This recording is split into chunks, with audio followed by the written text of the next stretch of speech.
A big thanks to PitmasterX Smokers for sponsoring this video. The rib recipe that you are about to experience is one of the most unique rib recipes I've ever created. Of course, it all starts with a good rack of ribs. Beautiful Dutch pork rib. On the top side, they already look plenty tasty. We still have a beautiful amount of meat from the loin sitting on top. And now I'm just gonna remove the membrane that sits on the bottom by working a dinner knife underneath that membrane. If these were belly ribs, I would just use a piece of paper towel, but with baby back ribs, this is the easy way to remove the membrane. Of course, I want to trim off the edges just to make them look real good. Maybe get rid of the last bone that sits on there. Once the ribs are prepped, it's time to work on seasoning. So let's make PitmasterX's world famous classic barbecue rub, of which you can find the recipe on PitmasterX.com, together with thousands of other recipes, of which you can even change the amounts of ingredients that you want to add. No matter the amount of people that you're going to be dining with, you're always going to nail it on the head. Of course, I need to get this on my ribs, but it won't stick by itself, so I'm going to need an adhesive. And since I'm Dutch, I'm gonna use mayonnaise. Because mayonnaise consists 80% of oil that's gonna render down, and you won't be able to taste the mayonnaise, but still get that beautiful crust to sit on top of it. All it takes is just 2 tablespoons of mayonnaise to rub the whole wrap. Now that we got the rub fixed, we're gonna get to the magical part. This is the moment where everything is going to change, from ordinary ribs to spectacular ribs. I'm gonna add a secret ingredient. Secret. The secret. I can't tell you what it is. It's a secret ingredient. It's an ingredient that looks like this, and basically is something that Dutch people eat a lot of. All right, I'll tell you what it is. This is frozen dried cheese, and in this case it's Parmesan cheese. Now you might frown upon that, but don't. This is really cool if you combine it with a barbecue rub and mix it together. Then you get something amazing. This is gonna make a crust on our ribs unlike you've ever seen before. Then I'm gonna sprinkle on my magic mix of flavor, and I'm gonna finish it off with an extra layer of frozen dried Parmesan cheese. The magical part is the umami flavor that this cheese gives off. It's something unlike you've ever had before on your ribs. I'm gonna be cooking these ribs on the PitmasterX smoker.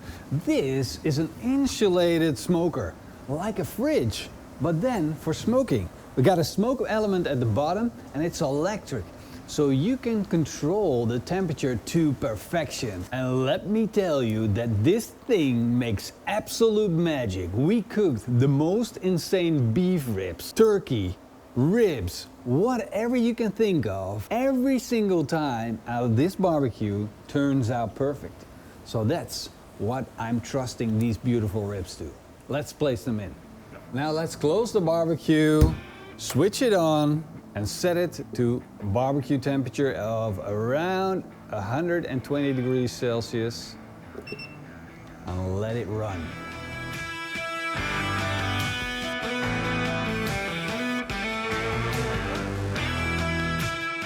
It took 4.5 hours of direct smoke to get these ribs done, and they are done.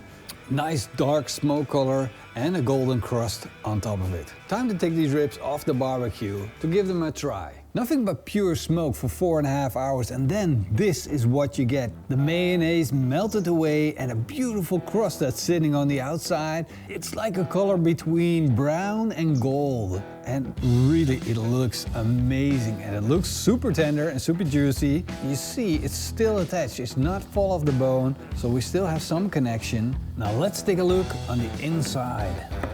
These are good looking ribs. Nice connected to the bone. You're still able to slice them.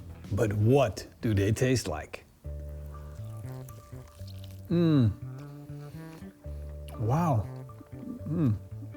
I can't wait for these ribs. Cheese on top of ribs, nothing beats that, right? The flavors are rich and creamy and bacony and crunchy, and there's so much going on in these ribs. It's absolutely mind-blowing. It's not like ordinary ribs, and definitely not like sweet, sticky ribs. It's crunchy, dry, creamy, rich, flavorful, bacony. It has everything. I wasn't hungry. Like completely not hungry. This makes me hungry again. It's a sort of bacon flavor and the texture of the wrap, you know, what the whole cheese thing does to heat is beautiful. It just crunches up a little bit, but on the other hand, it keeps on being creamy, like it should be. Definitely some tasty, juicy, tender, creamy, bacony ribs. If you want to surprise the people at home, on a barbecue, all your friends and family, you gotta try this recipe. I love these ribs. It's really awesome to play around with your ribs. It's safe to say, right? Yeah. Play around with your ribs. Ribs are just, like, we've done so many ribs. It's just boring to do it the same way every time. Every time. You just try something different. And don't say no. Don't say no to mayonnaise. Don't say no to dry cheese. Give it a try. Step out of your comfort zone. Go the extra mile. And if you don't like it then, at least you would have tried it. But in reality, you're gonna love it. You're gonna love it. Don't worry about it. And even if you don't like this one, we have tons of other rib recipes on our website. So go check it out, PitmasterX.com. And in the meantime, I want to say, if you like this video, then leave us a big thumbs up and a comment down below. Big thank you to the YouTube members. Hope to see you guys next time. Until then, eet smakelijk. And keep on grilling. Yeah. I bet you there's one recipe on the website that's really weird that you're gonna like. But they need to go there for the PitmasterX classic barbecue rub. Yeah. It's the best classic barbecue rub you can find, and it's easy to make. Yeah. I gotta make place for the recipe. Because this is the next video you're gonna watch. I promise you, it's gonna be the best video you've ever seen. No doubt in my mind. Jim edited it, and therefore the best thing ever.